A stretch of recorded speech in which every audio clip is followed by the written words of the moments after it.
Hi all welcome back. എല്ലാവർക്കും പുതിയൊരു വീഡിയോയിലേക്ക് സ്വാഗതം. അപ്പോൾ നമ്മൾ കുറച്ച് ദിവസം മുൻപ് ഒരു വീഡിയോ ചെയ്തിട്ടുണ്ടായിരുന്നു. അതായത് മാക്സി മെറ്റീരിയൽസിൻ്റെ വീഡിയോ ഒക്കെ സ്റ്റാർട്ട് ചെയ്യാനൊക്കെ ആഗ്രഹിക്കുന്നവർക്ക്, അതായത് നമ്മളിപ്പം എന്തെങ്കിലും ഒന്ന് ചെയ്യുമ്പോഴേ നമുക്ക് എവിടെ തുടങ്ങണം എന്നുള്ളൊരു ഫസ്റ്റ് ഒരു കൺഫ്യൂഷൻ ഉണ്ടാവുമല്ലോ. അപ്പോൾ അതൊക്കെ ഉള്ള ആൾക്കാർക്ക്, പിന്നെ അത് ചെയ്യാൻ ആഗ്രഹിക്കുന്ന ആൾക്കാർക്കൊക്കെ ഒരു കുറച്ചൊരു മോട്ടിവേറ്റ് ആയിട്ടുള്ളൊരു വീഡിയോ, അതെങ്ങനെയാണ് സ്റ്റാർട്ടപ്പ് ചെയ്യേണ്ടത് എന്നുള്ളത്. അപ്പോൾ അതിൻ്റെ ആ ഒരു കണ്ടിന്യൂറ്റിയാണ് ഈ ഒരു വീഡിയോ. ആ വീഡിയോ കാണാത്തവർക്ക് ഇതിൻ്റെ ലിങ്ക് ഞാനിവിടെ കൊടുക്കുന്നുണ്ട് കേട്ടോ. അപ്പോൾ നമുക്ക് നേരെ ടോപ്പിക്കിലേക്ക് കിടക്കാം. അങ്ങനെ നമ്മൾ അപ്പോൾ ഷിപ്പ് ചെയ്യാൻ ഇറങ്ങിയപ്പോഴാണ് പിന്നെ മനസ്സിലായത് ഇതിന് വേറൊരു ചാർജും കാര്യങ്ങളൊക്കെ വരുന്നുണ്ട്. പിന്നെ ഇതിന് കൊറിയറിൻ്റെ കവർ വേണം, പിന്നെ ഒരു പ്ലെയിൻ കവർ വേണം എന്നൊക്കെ ഉള്ളത്. അപ്പം പിന്നെ നമുക്ക് എന്താ പറയുക, ചില സ്ഥലത്തൊന്നും അങ്ങനെ കൊറിയർ കവറൊന്നും അവൈലബിൾ അല്ല. അങ്ങനെ നമ്മൾ മീഷോക്ക് വരുന്ന കവർ എന്നൊക്കെ പറഞ്ഞിട്ടൊന്നും അപ്പോൾ വലിയൊരു എന്താ പറയുക, ഷോപ്പിൽ ചോദിച്ചിട്ടൊന്നും ആൾക്കാർക്ക് വലിയൊരു ഐഡിയയും കാര്യങ്ങളൊന്നുമില്ല. അങ്ങനെ പിന്നെ നമ്മൾ പ്ലെയിൻ കവർ കിട്ടിയിട്ടോ. പിന്നെ അത് കഴിഞ്ഞ് ഈ ഒരു പിന്നെ കൊറിയർ കവർ കിട്ടാനപ്പോൾ ഭയങ്കര ബുദ്ധിമുട്ടായി. അങ്ങനെ പിന്നെ നമ്മൾ കോഴിക്കോടൊക്കെ പോകുമ്പോഴും അവിടെ നിന്നൊക്കെ അന്വേഷിച്ച് അങ്ങനെയാണ് പിന്നെ ഈ ഒരു കൊറിയർ കവർ കിട്ടിയത്. അപ്പോൾ അതിൻ്റെ മുൻപ് നമ്മൾ പിന്നെ ഫ്ലിപ്കാർട്ടിൽ നിന്ന് വാങ്ങിച്ചിട്ടുണ്ടായിരുന്നു കേട്ടോ. പക്ഷെ അത് ഭയങ്കര നമ്മൾ വിചാരിച്ചതിനേക്കാളും ഭയങ്കര ഒരു എന്താ പറയുക, ഒരു 40 ബിറ്റൊക്കെ ഇടാൻ പറ്റിയതാണ്. അപ്പോൾ അത് നമുക്കാകുമ്പം റേറ്റും നഷ്ടം, പിന്നെ അത് ടാപ്പ് ചെയ്ത് അപ്പോൾ അങ്ങനെ വെയിറ്റ് കൂടും, അങ്ങനെ പല കാര്യങ്ങളും. അങ്ങനെ നമുക്ക് പിന്നെ കോഴിക്കോട് നിന്നാണ് പിന്നെ നമ്മൾ ആ ഒരു പാകത്തിനുള്ള ഷിപ്പിംഗ് കവറൊക്കെ കിട്ടിയിട്ടുണ്ടായിരുന്നത്. അങ്ങനെ ഈ ഒരു ഷിപ്പിംഗ് എന്നുള്ള ഈ ഒരു കടമ്പ അവിടെ കഴിഞ്ഞു കേട്ടോ. അപ്പോൾ അത് ഏകദേശം സെറ്റായി. പിന്നെ നമ്മൾ അന്നേരം നമുക്കറിയില്ല, പ്രൊഫഷണൽ കൊറിയർ ഉണ്ട്, DTDC ഉണ്ട്, പിന്നെ പോസ്റ്റ് ഉണ്ട്. അപ്പം ഏത് മെത്തേഡാണ് ഇതിൽ തിരഞ്ഞെടുക്കേണ്ടതെന്നൊന്നും അറിയില്ല കേട്ടോ. അങ്ങനെയാണ് പിന്നെ ഞാൻ പറഞ്ഞല്ലോ, നമുക്ക് കുറ്റിയാടി തന്നെയുള്ള വേറൊരു ഷോപ്പിൽ കിട്ടിയത്. അപ്പോൾ ആ കുട്ടി നല്ല ക്ലിയർ ആയിട്ട് പറഞ്ഞു കേട്ടോ എന്താ ചെയ്യേണ്ടതെന്നൊക്കെ. ഇപ്പോഴും ഞാൻ അവിടെ തന്നെയാണ് കൊറിയർ ചെയ്യാനൊക്കെ ആയിട്ട് കൊടുക്കുന്നത്. അപ്പോൾ ആ ഒരു പ്രശ്നം നമുക്കവിടെ സോൾവ് ആയിട്ട് കിട്ടി. പിന്നെ നെക്സ്റ്റ് സ്റ്റെപ്പ് എന്ന് പറഞ്ഞിട്ടുണ്ടെങ്കിൽ, അപ്പം ഈ ഒരു ഫസ്റ്റിലെടുത്ത 50 പീസ് അങ്ങനെ വലിയ കുഴപ്പമില്ലാതെ പോയി. അധികമൊന്നും ബാക്കി വന്നിട്ടില്ല, ഒരു 4-5 പീസേ ബാക്കി ഉണ്ടായിരുന്നുള്ളൂ. അപ്പം ആ ഒരു വിശ്വാസത്തിൽ നമ്മൾ അടുത്ത് കുറച്ചും കൂടി ഒരു ക്വാണ്ടിറ്റി എടുത്തിട്ടോ. അപ്പോൾ സത്യം പറയാന്നുണ്ടെങ്കിൽ ആ ഒരു ക്വാണ്ടിറ്റി എടുക്കുമ്പോൾ നമുക്ക് നല്ല ടെൻഷനായിരുന്നു, കാരണം ഇത് സെയിലായി പോകുന്നുള്ളത്. പിന്നെ നമ്മളിങ്ങനെ വിചാരിച്ച് സെയിലായിട്ടില്ലെങ്കിൽ നമുക്ക് തന്നെ സ്റ്റിച്ച് ചെയ്തിടാം. പിന്നെ ഫാമിലിയിലൊക്കെ ആൾക്കാരൊക്കെ ഉണ്ടല്ലോ, അപ്പോൾ അവർക്കൊക്കെ പിന്നെ എന്താണ് അതിൻ്റെ ലാഭമൊന്നും എടുക്കാതെ മെറ്റീരിയൽ മാത്രമായിട്ട് കൊടുക്കുക, അങ്ങനെയൊക്കെ വിചാരിച്ച്. അങ്ങനെ അത് നമ്മൾ നല്ല ടെൻഷനായിട്ടാണ് കേട്ടോ ആ ഒരു വീഡിയോ നമ്മൾ പിന്നെ യൂട്യൂബിൽ ഇട്ടിട്ടുണ്ടായിരുന്നത്. അപ്പോൾ മാഷാ അല്ലാ കുഴപ്പമില്ലാത്ത രീതിയിൽ അതിൻ്റെ സെയിലും പോയി. അങ്ങനെ കുറച്ച് പീസ് ബാക്കി വന്ന്, അപ്പോൾ നമ്മളൊരു ഒരു 10-30 പീസ് ബാക്കി വന്നിട്ടോ. പിന്നെ അത് ചോദിക്കുന്ന ആൾക്കാർക്കൊന്നും ഈ ഒരു 30 പീസായിട്ട് ഒരൊറ്റ കസ്റ്റമർക്കും പറ്റില്ല. അതായത് അപ്പോൾ അവർ ചോദിക്കും ഇനിയില്ലേ, ഇനിയിപ്പോൾ നമ്മളൊരു 200 അല്ല 500 പീസ് ഇട്ട് കൊടുത്താലും അവർ ചോദിക്കും വീണ്ടും വേറെ ഉണ്ടോ എന്ന്. അങ്ങനെ ചോദിക്കുന്ന ഒരു മെൻറ്റാലിറ്റിയാണ്. അതിപ്പോൾ ഞാനായാലും അങ്ങനെ തന്നെയാണ്. നമ്മളിപ്പോൾ ഒരു ഷോപ്പിൽ കയറി ഇറങ്ങിയിട്ടുണ്ടെങ്കിൽ നമുക്ക് അവിടുന്ന് പറ്റിയിട്ടില്ലെങ്കിൽ നമ്മൾ നെക്സ്റ്റ് ഷോപ്പിൽ പോകും. അങ്ങനെ പണ്ട് ഞാൻ അങ്ങനെയുള്ള ഒരാളായിരുന്നു. പക്ഷേ ഞാൻ സ്വന്തമായിട്ട് ചെയ്യാൻ തുടങ്ങിയപ്പം ഒരു ഷോപ്പിൽ തന്നെ എടുത്ത് മാക്സിമം ഇറങ്ങാൻ നോക്കും കേട്ടോ. അപ്പം അതൊക്കെ നമ്മൾ ഇതിൽ നിന്ന് പഠിക്കുന്ന ഓരോ പാഠങ്ങളാണ്. നമ്മൾ ഓരോന്നും എന്താ ചെയ്യുമ്പോഴാണല്ലോ നമുക്ക് അതിൻ്റെ ഡിഫിക്കൽട്ടീസൊക്കെ അറിയാൻ പറ്റുമല്ലോ. അങ്ങനെ പിന്നെ നമ്മൾ അതും അങ്ങനെ സെയിലായി ഒരു ഇതിലിങ്ങനെ സെയിലായിപ്പോയി. പിന്നെ നമ്മൾ 35 പീസായപ്പോൾ പിന്നെ നമ്മൾ വീണ്ടും പോയിട്ട് എടുത്ത്, അപ്പോൾ അതിലും കുറച്ചും കൂടി ഒരു ക്വാണ്ടിറ്റി കൂട്ടിയെടുത്ത് അങ്ങനെ അതും സെയിലാവും. അപ്പോൾ ഈ ഒരു 35-40 പീസ് ബാക്കിയാവും. പിന്നെ അത് രണ്ടാമത് നമ്മൾ വേറെ എടുക്കുമ്പോൾ അതിൻ്റെ കൂടെ ഈ ഒരു പീസൊക്കെ ബാക്കിയാവും. അപ്പോൾ ഒരിക്കലും നമുക്ക് അങ്ങനെ എന്താ പറയുക, കംപ്ലീറ്റ് സെയിലായി പോയിട്ടുണ്ടായ ഒരു പിന്നെ ഇത് ഉണ്ടായിട്ടില്ല കേട്ടോ. കുറച്ച് ബാക്കി വരും, അതിൻ്റെ കൂടെ നമ്മൾ എടുക്കും. അങ്ങനെ പോയിക്കൊണ്ടിരുന്നത്. അപ്പോഴാണ് പിന്നെ നമ്മളെ പിന്നെ എന്താ പറയുക, നമുക്ക് നല്ലൊരു പണി വരുന്നത് കേട്ടോ. പക്ഷേ പണിയാണ് വന്നതെന്നുള്ളതൊന്നും സത്യത്തിൽ മനസ്സിലായിട്ടുണ്ടായിരുന്നില്ല. അപ്പോൾ നമ്മൾ ഈ ഒരു മൊബൈൽ നമ്പറൊക്കെ പിന്നെ യൂട്യൂബിൽ കൊടുക്കുന്നുണ്ടല്ലോ, കാരണം അതുവഴിയാണ് നമ്മളെ ആൾക്കാർ കോൺടാക്റ്റ് ചെയ്തുകൊണ്ടിരുന്നത്. അപ്പം അങ്ങനെ കോൺടാക്റ്റ് ചെയ്ത് യാഷ് പ്രിൻസ് എന്ന് പറഞ്ഞിട്ടുള്ളൊരു ടീം നമ്മളെ കോൺടാക്ട് ചെയ്ത് അവർ ഒരുപാട് മെറ്റീരിയൽസ് നമുക്ക് സെൻഡ് ചെയ്ത് തന്നെ.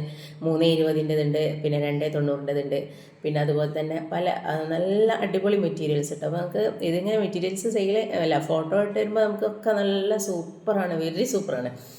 അങ്ങനെ നമ്മൾ പിന്നെ ഞാൻ ഫസ്റ്റ് ഒന്നും അത് മൈൻഡ് ചെയ്തില്ല കേട്ടോ, കാരണം ഇവരതുകൊണ്ട് നിറഞ്ഞ് നമുക്ക്.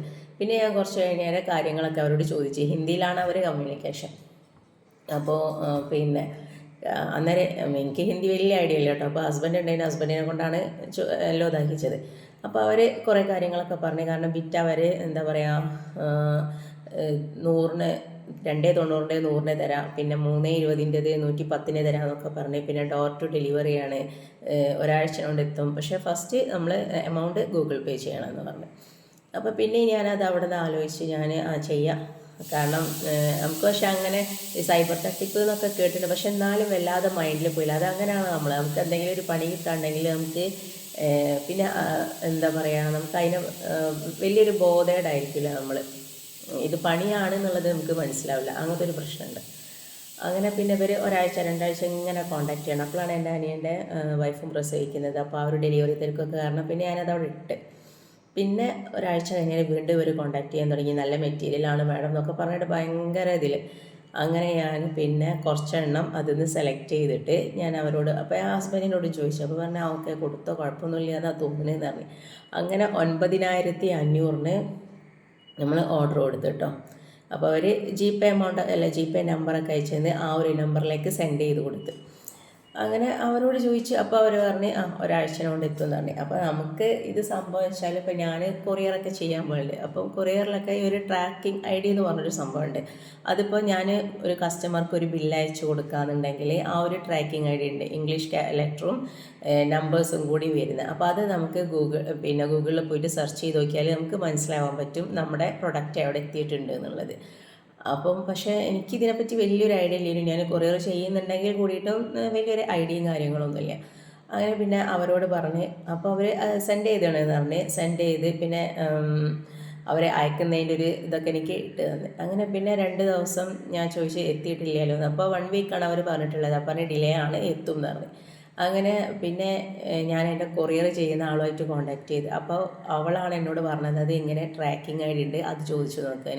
അങ്ങനെ ട്രാക്കിംഗ് ഐഡിയും പിന്നെ ട്രാക്കിംഗ് ID ചോദിച്ചു നോക്കാൻ പറഞ്ഞു. പിന്നെ തന്നെ നമ്മളെ കുഞ്ചൂസ് വേൾഡ് ബൈ സനിലുണ്ടല്ലോ, ആളുമായിട്ട് നല്ല കോണ്ടാക്റ്റാണ്. അപ്പം ആളോട് ഞാൻ ചോദിച്ചു. ആൾ നല്ല ഹെൽപ്പിംഗ് ആയിരുന്നു കേട്ടോ. കാരണം എന്താ വെച്ചാൽ നമ്മൾ ഫസ്റ്റ് ടൈം ആണ്, ഭയങ്കര ബിസിയാണ് അവൾ. പക്ഷെ എന്നാലും ചോദിക്കുന്നതിനൊക്കെ കഴിയുന്നത് പോലെ റിപ്ലൈ തന്ന് നല്ലോണം എന്നെ ഹെൽപ്പ് ചെയ്തിട്ടുണ്ട്. അപ്പോൾ ഞാൻ അവളോട് ചോദിച്ചു. അപ്പോൾ അവൾ പറഞ്ഞ് കൊടുക്കേണ്ടിയില്ലെന്ന് ചോദിച്ചു. കാരണം വെച്ചാൽ അതെന്തായാലും തട്ടിപ്പായിരിക്കും എന്നൊക്കെ ഉള്ളത്. അപ്പോൾ അവൾ പറയും ചിലപ്പം പറയാൻ പറ്റില്ല, കിട്ടും. കാരണം അവൾ പറഞ്ഞു അവൾക്കും അങ്ങനെയൊക്കെ പറ്റിയിട്ടുണ്ട് എന്ന് പറഞ്ഞു. അങ്ങനെ അവൾ പറയും ട്രാക്കിംഗ് IDയും GST നമ്പറും ചോദിച്ചു നോക്കാനായിട്ട്. അപ്പോഴാണ് ഞാൻ ഈ GST പറ്റിയൊക്കെ അറിയുന്നതൊക്കെ. അങ്ങനെ പിന്നെ ഞാൻ അവരോട് ചോദിച്ചു. അപ്പോൾ അവരെന്താക്കി, ട്രാക്കിംഗ് ID എനിക്ക് സെൻഡ് ചെയ്ത് തന്നെ. അപ്പോൾ ഈ ഒരു ട്രാക്കിംഗ് ID ഞാൻ അവർക്കും സെൻഡ് ചെയ്ത് കൊടുത്ത്, പിന്നെ എൻ്റെ കൊറിയറിൻ്റെ ആൾക്കും സെൻഡ് ചെയ്ത് കൊടുത്ത്. അങ്ങനെ അപ്പോൾ അവർ പറഞ്ഞ് ഈ ട്രാക്കിംഗ് ID തെറ്റാണെന്ന് പറഞ്ഞു. അപ്പം തന്നെ എനിക്ക് മനസ്സിലായിട്ടോ, പകുതി മനസ്സിലായി ഇത് എനിക്ക് കിട്ടിയ പണിയാണ് എന്നുള്ളത്. അങ്ങനെ ഞാൻ അവരോട് പറഞ്ഞത് അത് തെറ്റാണെന്ന് പറഞ്ഞു. അപ്പോൾ GST നമ്പർ അയച്ചിടാൻ പറഞ്ഞിട്ട് അത് അവർ അയച്ചു തരുന്നില്ല. അപ്പോൾ ഞാൻ ചോദിച്ചു ഇനി ഇപ്പോഴാണ് മെറ്റീരിയൽ എത്തയച്ചു. മെറ്റീരിയൽ 2 ദിവസം കൊണ്ട് എത്തുന്നതാണ്. ആ 2 ദിവസം ഇതുവരെ ആയിട്ടുമ്പോൾ അവർക്കായിട്ടില്ല കേട്ടോ. ഇപ്പോൾ 2 വർഷത്തിൻ്റെ മേലായി. അങ്ങനെ ഞാൻ കോണ്ടാക്ട് ചെയ്യുക. അപ്പോൾ ഇവർ പറയും എന്നറിയും. പിന്നെ ഞാൻ പല ഫോണിൽ നിന്നും മാറിയൊക്കെ വിളിച്ചു, പക്ഷെ അവരൊന്നും എടുക്കുന്നില്ല ഫോൺ. അപ്പോൾ 9,500 നമ്മൾ സെൻഡ് ചെയ്ത് കൊടുത്തിട്ടുണ്ടായിരുന്നത്. അങ്ങനെ പിന്നെ ലാസ്റ്റ് അവരെന്നെ ബ്ലോക്ക് ചെയ്ത്, എനിക്ക് അവരെ കോണ്ടാക്ട് ചെയ്യാൻ പറ്റില്ല. അങ്ങനെ ഞാൻ യൂട്യൂബിൽ ഇൻസ്റ്റയിൽ പോയി നോക്കി. ഈ ആഷ് പ്രിൻസ് ഞാൻ കേട്ടിട്ടുണ്ട്, പക്ഷെ അതിൽ അവർക്ക് വലിയ ഫോളോവേഴ്സും കാര്യങ്ങളൊന്നുമില്ല. പിന്നെ അവരുമല്ല. പിന്നെ യൂട്യൂബിൽ നോക്കി. അപ്പം പിന്നെ എന്നോട് അവിടുന്ന് കുറേ കഴിഞ്ഞ് 1 മാസം കഴിഞ്ഞാൽ ഞാനൊരു വീഡിയോ ഇട്ടിട്ടുണ്ടായിരുന്നു. അപ്പോൾ ആ ഒരു വീഡിയോ കണ്ടിട്ട് എന്നോട് 2-3 ആൾക്കാർ കോണ്ടാക്ട് ചെയ്തിട്ട് പറഞ്ഞ് ഇതവരെ സ്ഥിരം പരിപാടിയാണ്, അവരിങ്ങനെ ചെയ്യുന്നുണ്ട് എന്നുള്ളത്. അപ്പോൾ എനിക്ക് ഏകദേശം ഉറപ്പായി, കാരണം ഈ ഒരു എമൗണ്ട് എനിക്ക് കിട്ടാൻ പോണില്ല എന്നുള്ളത്. അപ്പം നമ്മൾ ശ്രദ്ധിക്കേണ്ടത് എന്താ വെച്ചാൽ, എനിക്ക് ഈ ഒരു മാക്സി ബിറ്റിൻ്റെ ബിസിനസ്സിലേക്ക് ഇറങ്ങിയിട്ട് ഒരു ലാഭം എന്ന് പറയുന്നൊരു സംഗതി എനിക്ക് കിട്ടാനായിട്ടില്ല. ഞങ്ങൾക്ക് ഫുള്ള് കയ്യിൽ നിന്നെടുത്താണ് ചെയ്തുകൊണ്ടിരുന്നത്. അപ്പം എന്താ പറയുക, ആകെ സ്റ്റക്കായി പോയിട്ടോ. കാരണം വെച്ചാൽ നമ്മൾ ഇത്രയും വലിയൊരു എമൗണ്ട് ഇറക്കിയിട്ട് നമുക്കൊന്നുമില്ല, ഒരു മെറ്റീരിയൽ പോലും നമുക്കതിൽ നിന്ന് കിട്ടിയിട്ടില്ല. വേണ്ടിയില്ല, ഇനി ക്വാളിറ്റി കുറഞ്ഞ മെറ്റീരിയലാണെന്നുണ്ടെങ്കിൽ അത് നമുക്കെങ്കിലും സ്റ്റിച്ച് ചെയ്തിടാലോ എന്നുള്ളൊരു അതുപോലും ഇല്ല കേട്ടോ. അപ്പോൾ ആകെ ഷോക്കായിപ്പോയി. കുറച്ച് ദിവസം ഭയങ്കര ഒരു എന്താ പറയുക, ഒരു ഡിപ്രഷൻ മൂഡിൽ തന്നെയായിരുന്നു. കാരണം നമ്മൾ ഫസ്റ്റ് ടൈമായിട്ട് ഇങ്ങനെ ഒരു സംഗതി ചെയ്യുന്നത്. അപ്പോൾ അതിൻ്റെ കൂടെ അപ്പോൾ നമുക്ക് അറിയാമല്ലോ, ഫസ്റ്റ് സ്റ്റേജിലൊരു ക്യാഷ് ഒപ്പിക്കാമെന്ന് പറഞ്ഞിട്ടുണ്ടെങ്കിൽ കുറച്ചൊരു ബുദ്ധിമുട്ടുള്ള കാര്യം തന്നെയാണ്. അപ്പം ആ ഒരു ഒപ്പിച്ച ക്യാഷും പിന്നെ നമുക്ക് ഇനി അടുത്തൊരു ഓർഡർ എടുക്കാനുള്ള ക്യാഷും എല്ലാം ഇവരെ കയ്യിലാണ് ഹോൾഡായിട്ട് കിടക്കുന്നത്. അങ്ങനെ ഒരാഴ്ചയോളം ഭയങ്കര എന്താ പറയുക, ഊണില്ല, ഉറക്കമില്ല, ഭക്ഷണമില്ല എന്നുള്ള പോലെ ഇങ്ങനെ നടന്ന്. അങ്ങനെ പിന്നെ നമ്മൾ വിചാരിച്ചു ഇനിയിപ്പം ഇങ്ങനെ ഇരുന്നാൽ എന്തായാലും ശരിയാവില്ലല്ലോ, കാരണം നമ്മളെന്തായാലും ഒരു ഇതിലേക്ക് ഇറങ്ങി പുറപ്പെട്ട് കഴിഞ്ഞ്, അപ്പോൾ ഇനി നമ്മളിങ്ങനെ ഇരുന്നിട്ട് യാതൊരു കാര്യവുമില്ല. അങ്ങനെ പക്ഷേ ഞാനിവർ ഒരു സൈഡിൽ നിന്ന് ഇങ്ങനെ അവരെ കോൺടാക്ട് ചെയ്തുകൊണ്ടിരിക്കുന്നുണ്ട് കേട്ടോ, കാരണം ഇവർ എന്നാലും ഒരു പ്രതീക്ഷ എവിടെയോ ഉണ്ടായിരുന്ന ഒരു പ്രതീക്ഷ, അവർ വിളിക്കും ചിലപ്പോൾ എന്തെങ്കിലും കാരണം കൊണ്ടായിരിക്കും എന്നൊക്കെ ഉള്ളതിൽ. പക്ഷേ പിന്നെ യാതൊരു വിധ കോൺടാക്റ്റ് ഇല്ല. പിന്നെ അവരെന്നെ ബ്ലോക്ക് ചെയ്തപ്പോൾ എനിക്ക് പൂർണ്ണമായിട്ടും മനസ്സിലായി കേട്ടോ, ഫേക്കാണ്, പണിയാണ് എന്നുള്ളത്. പിന്നെ ഞാൻ അതിനെപ്പറ്റി ചിന്തിച്ചില്ല എന്നുള്ളതാണ് ഒരു സത്യം. ചിന്തിച്ചില്ല എന്നല്ല, രാവിലെ എണീക്കുമ്പോഴേ നമുക്ക് എന്തൊരു ടെൻഷൻ ഉണ്ടെങ്കിലും നമ്മൾ ഫസ്റ്റ് രാവിലെ എണീക്കുമ്പോൾ നമുക്ക് ആ ഒരു എന്താണോ നമുക്കുള്ള തലേ ദിവസം എന്താണോ നമ്മൾ അനുഭവിച്ചത്, അതാണ് നമുക്ക് രാവിലെ എണീക്കുമ്പോൾ മനസ്സിലൊരു ഭയങ്കര ഒരു കനം പോലെ നമ്മൾ മനസ്സിലേക്ക് ഇങ്ങനെ വന്ന് നിൽക്കൽ. നമ്മൾ കണ്ണ് തുറക്കുമ്പോൾ ഈ ഒരു ഇതായിരിക്കും, നമുക്ക് സീനായിരിക്കും മുന്നിലുണ്ടാവൽ. അപ്പോൾ അത് ഒരു കുറച്ച് ദിവസത്തോളം ഉണ്ടായിരുന്നു കേട്ടോ. പിന്നെ ഞാൻ വിചാരിച്ചു എന്തായാലും ഇത്ര എമൗണ്ട് അല്ലേ പോയിട്ടുള്ളൂ, ഇതിലും അധികമൊന്നും പോയിട്ടില്ലല്ലോ എന്നുള്ള ആ ഒരു സമാധാനത്തിൽ നിന്ന് ഇങ്ങനെ. പിന്നെ ഞാൻ എടുക്കാൻ പോകുന്ന ഷോപ്പിൽ അവരോട് ഇങ്ങനെ പറഞ്ഞു കേട്ടോ. അപ്പോൾ അവർ പറഞ്ഞ് ഈ നോർത്ത് ഇന്ത്യൻസാണ്. അപ്പോൾ അവർ പറഞ്ഞു അത് അധികം അങ്ങനെ തന്നെയാണ് ഒരു പിന്നെ. അപ്പോൾ അവിടെയുള്ള ഏതോ ഒരു വലിയൊരു ഷോപ്പായിരിക്കും എത്ര 50,000 ഒക്കെ നഷ്ടപ്പെട്ടിട്ടുണ്ട്. അപ്പോൾ നിങ്ങളത് ഇത്രയല്ലേ ഉള്ളൂ, അതുകൊണ്ട് അൽഹംദുലില്ലാഹ് സമാധാനിച്ചാളെന്ന് പറഞ്ഞു.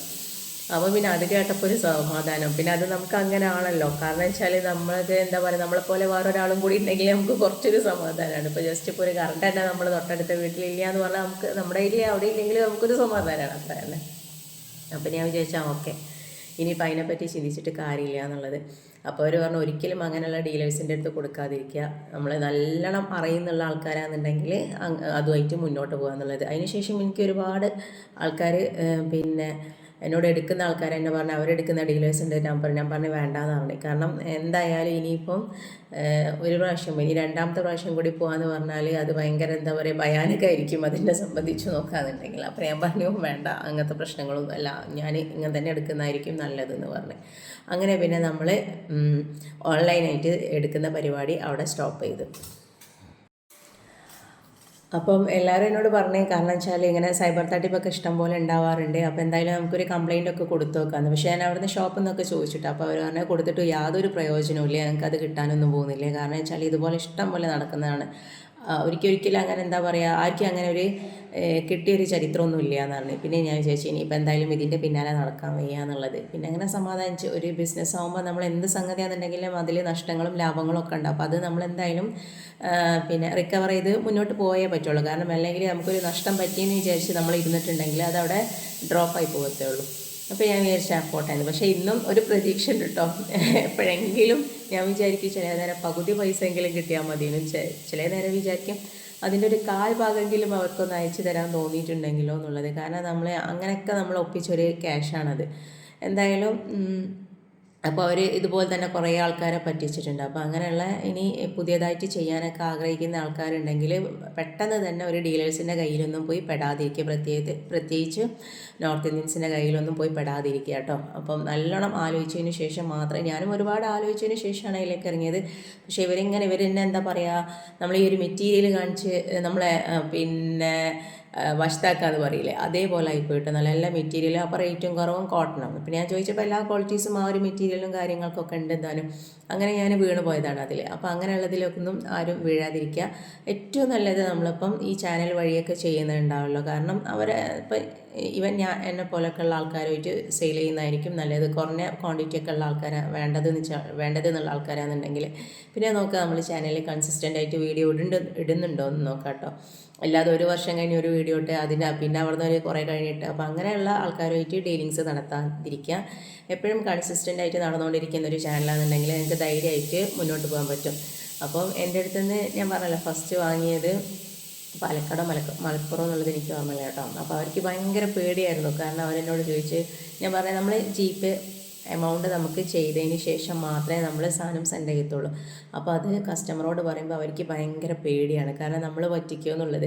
അപ്പോൾ അവരെ പറഞ്ഞിട്ടും കാര്യമില്ല, എനിക്കും ഒരു അനുഭവം ഉണ്ട്. അപ്പം ഞാൻ പറയും, കൺവിൻസ് ആവുന്ന രീതിയിൽ തന്നെയാണ് ഞാൻ പറയാറുള്ളത്, നമ്മളങ്ങനെ പറ്റിക്കുന്ന ആൾക്കാരൊന്നുമല്ല എന്നുള്ളത്. പക്ഷെ എന്നാലും അവർക്കൊരു പേടിയാണ്. അപ്പോൾ അവർ പറയില്ല ഫസ്റ്റ് ടൈമാണ് നമ്മൾ ചെയ്യുന്നത്, അതുകൊണ്ടാണ് കേട്ടോ എന്നറിയാം. അങ്ങനെ പേടിച്ച് ഒരു ഫസ്റ്റ് തന്നെ പാലക്കാട് നിന്ന് വന്ന ഒരാളുണ്ടായിരുന്നു. അപ്പോൾ അവർ ഒരാഴ്ച എൻ്റെ ഇതിങ്ങനെ വേണം എന്ന് പറഞ്ഞെടുക്കണേ. പിന്നെ അവർക്കൊരു പേടി എമൗണ്ട് പേ ചെയ്യാനായിട്ട് അവർക്കൊരു പേടി. അങ്ങനെ പിന്നെ അവർ ചെയ്ത്, അപ്പം പിന്നെ അവർക്ക് സമാധാനമായി. മാഷാ അല്ലാഹ് ഇപ്പോഴും അവർ എൻ്റെ കയ്യിൽ നിന്ന് മെറ്റീരിയൽ എടുത്തുകൊണ്ടിരിക്കുന്ന ഒരാളാണ് കേട്ടോ.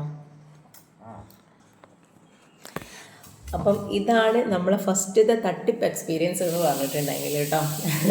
അപ്പോൾ ഈ ഒരു വീഡിയോ നിങ്ങൾക്ക് ഇഷ്ടമായിട്ടുണ്ടാവും എന്ന് വിചാരിക്കുന്നു. യൂസ്ഫുൾ ആയിട്ടുണ്ടെങ്കിൽ പ്ലീസ് ലൈക്ക് ചെയ്യാനും ഷെയർ ചെയ്യാനും സബ്സ്ക്രൈബ് ചെയ്യാനും കമൻറ്റ് ചെയ്യാനും ഒന്നും മറക്കരുത്. അപ്പോൾ ഇനി നെക്സ്റ്റ് വീഡിയോയിൽ നെക്സ്റ്റ് ടോപ്പിക്കായിട്ട് കാണാം. Okay, thanks for watching.